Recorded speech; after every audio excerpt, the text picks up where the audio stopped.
माननीय अध्यक्ष जी, सदन में राष्ट्र को लेकर बातें हुई। ये बातें हैरान करने वाली है। मैं मेरी बात रखने से पहले एक बात दोहराना चाहता हूं और मैं कोट कर रहा हूं। यह जानकारी बेहद हैरत में डालने वाली है कि बंगाली, मराठे, गुजराती, तमिल, आंध्र, उड़िया, असमी, कन्नड़, मलयाली, सिंधी, पंजाबी, पठान, कश्मीरी, राजपूत और हिंदुस्तानी भाषा भाषी जनता से बसा हुआ विशाल मध्य भाग कैसे सैकड़ों वर्षों से अपनी अलग पहचान बनाए हैं। इसके बावजूद इन सबके गुण दोष कमोबेश एक से हैं। इसकी जानकारी पुरानी परंपरा और अभिलेखों से मिलती है। साथ ही इस पूरे दौरान वे स्पष्ट रूप से ऐसे भारतीय बने रहे जिनकी राष्ट्रीय विरासत एक ही थी और उनकी नैतिक और मानसिक विशेषताएं भी समान थी। एक कोटेशन है। अध्यक्ष महोदय, हम भारतीयों की इस विशेषता को बताते हुए इस कोटेशन में दो शब्द गौर करने वाले हैं, राष्ट्रीय विरासत। और ये कोट पंडित नेहरू जी का है।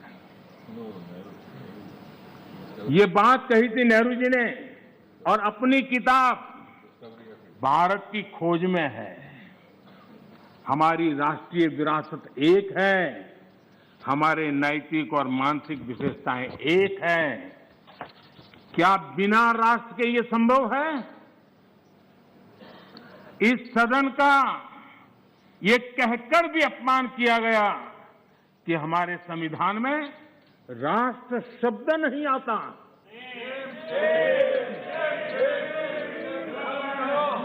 संविधान की प्रस्तावना में लिखा राष्ट्र पढ़ने में ना आए, ये हो नहीं सकता है। कांग्रेस ये अपमान क्यों कर रही है, मैं इस पर विस्तार से अपनी बात रखूंगा। माननीय अध्यक्ष जी, राष्ट्र कोई सत्ता या सरकार की व्यवस्था नहीं है। माननीय अध्यक्ष जी, हमारे लिए राष्ट्र एक जीवित आत्मा है।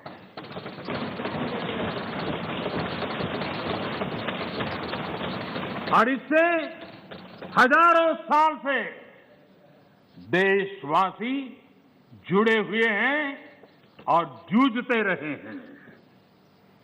हमारे यहां विष्णु पुराण में कहा गया है, ये किसी भाजपा वाले ने नहीं लिखा है, विष्णु पुराण में कहा गया है, उत्तरम यत् समुद्रस्य हिमाद्रयश्चैव दक्षिणम वर्ष तद भारतम नाम भारती यत्र संतति ही। यानी समुद्र के उत्तर में और हिमालय के दक्षिण में जो देश है उसे भारत कहते हैं तथा उनकी संतानों को भारती कहते हैं। विष्णु पुराण का ये श्लोक अगर कांग्रेस के लोगों को स्वीकार्य नहीं है तो मैं एक और कोट इस्तेमाल करूंगा, क्योंकि कुछ चीजों से आपको एलर्जी हो सकती है।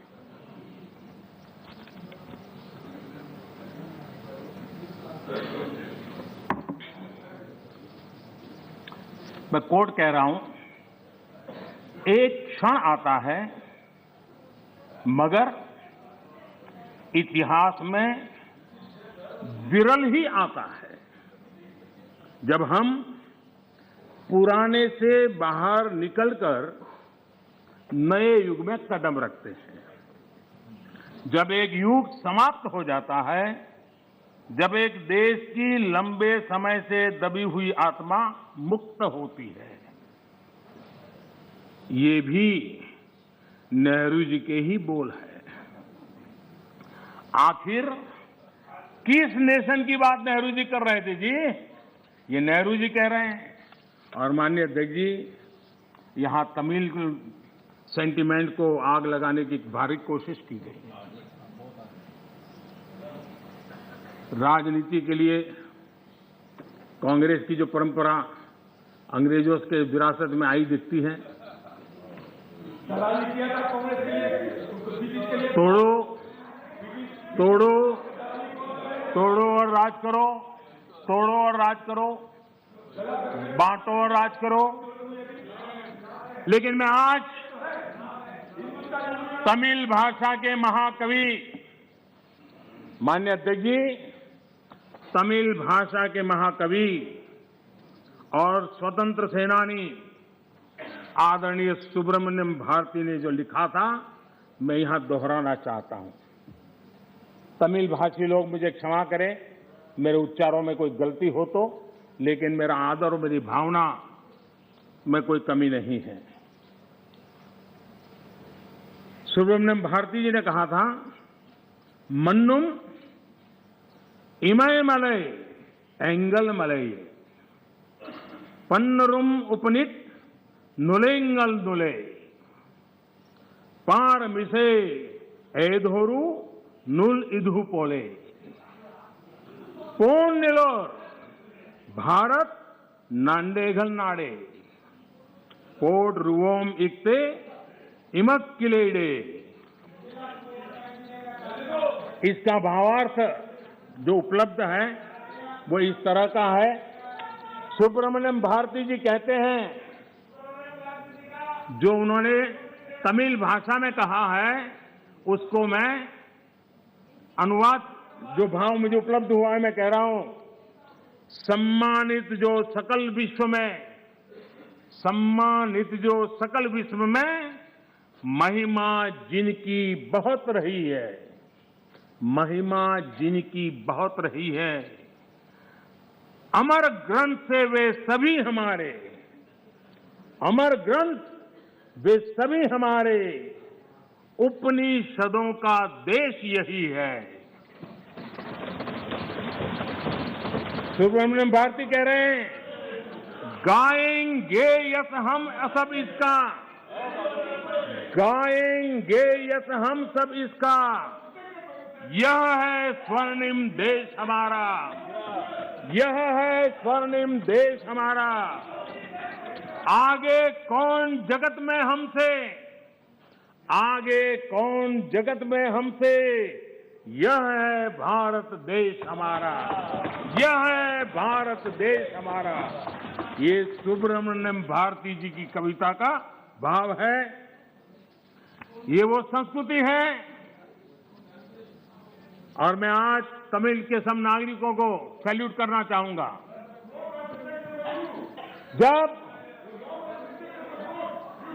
जब हमारे सीडीएस रावत दक्षिण में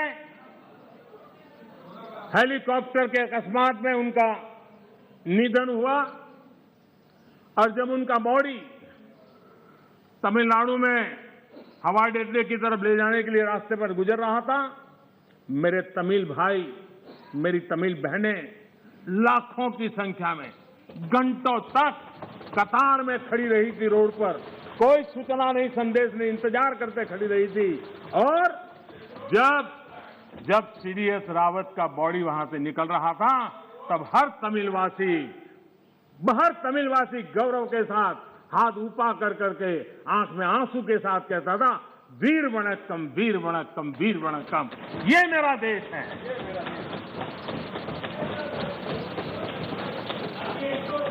लेकिन कांग्रेस को हमेशा से इन बातों से नफरत रही है।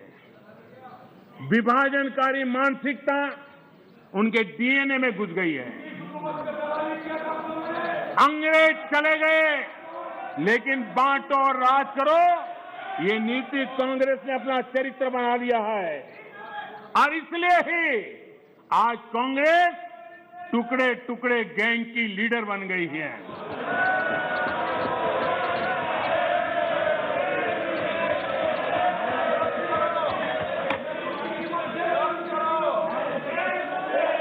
मान्य सदस्य प्लीज, मैंने सभी मान्य सदस्यों को पर्याप्त समय पर्याप्त अवसर दिया था। जब सदन के नेता बोल रहे हैं ये अपराधिक आचरण आपका ठीक नहीं है, ये सदन की गरिमा नहीं है। जो लोकतंत्र की प्रक्रिया से हमें रोक नहीं पा रहे हैं, वो यहां अनुशासनहीनता करके हमें रोकने की कोशिश कर रहे हैं, लेकिन इसमें भी विफलता मिलेगी, इसमें भी विफलता मिलेगी। माननीय अध्यक्ष महोदय, कांग्रेस पार्टी का सत्ता में आने की इच्छा खत्म हो चुकी है, लेकिन जब कुछ मिलने वाला नहीं है तो कम से कम बिगाड़ तो दो। ये फिलॉसफी पर आज निराशावादी, लेकिन उस मोह में बर्बाद कर करके छोड़ेंगे, इस मोह में देश में वो बीज बो रहे हैं जो अलगाव की जड़ों को मजबूत करने वाले हैं। सदन में ऐसी बातें हुई कि जिसमें देश के कुछ लोगों को उकसाने का भरपूर प्रयास किया गया। अगर पिछले 7 साल से कांग्रेस के हर कारनामे, हर गतिविधि उसको बारीकी से देखेंगे तो हर चीज को अगर धागे में बांध करके देखेंगे तो इनका गेम प्लान क्या है वो बिल्कुल समझ में आता है, और वो ही मैं आज उनका खुला कर रहा हूं। माननीय अध्यक्ष जी, आपका गेम प्लान कोई भी हो,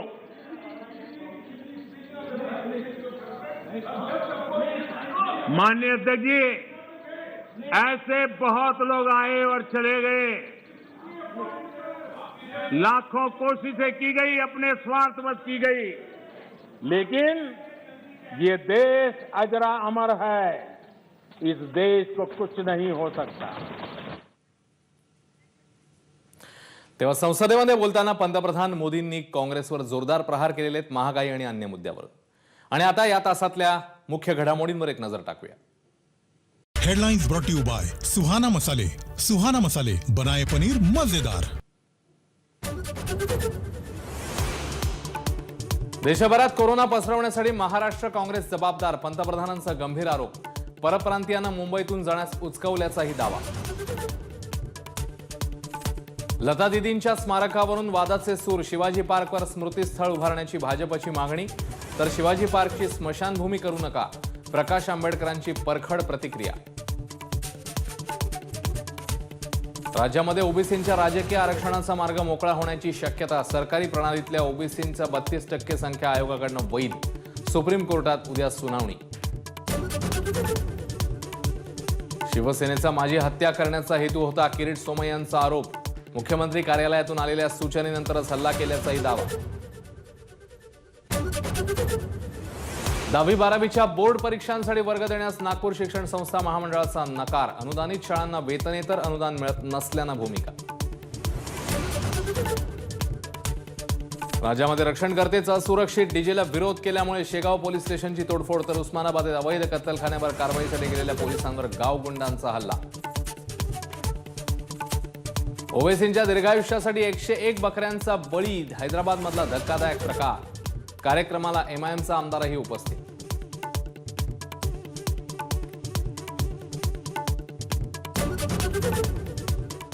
नमस्कार, मी अश्विन बापट। संध्याकाळचे 7 वाजता आपण बघताय महाराष्ट्र देश एबीपी माझावर।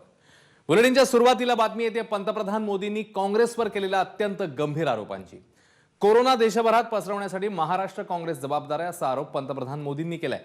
परप्रांतीय मजुरांना रेल्वेची तिकीटं देऊन महाराष्ट्र काँग्रेसने स्थलांतर करण्यास भाग पाडलं आणि त्यामुळे कोरोना उत्तर प्रदेश आणि पंजाबमध्ये पसरला असं मोदी म्हणाले. महाराष्ट्रातल्या काँग्रेस सरकारने कोरोना काळात आपल्यावरची जबाबदारी झटकली असा आरोपही मोदींनी केलाय. राष्ट्रपतींच्या अभिभाषणावर उत्तर देताना पंतप्रधान मोदी लोकसभेत बोलत होते. या भाषणात त्यांनी विरोधकांना लक्ष्य केलं.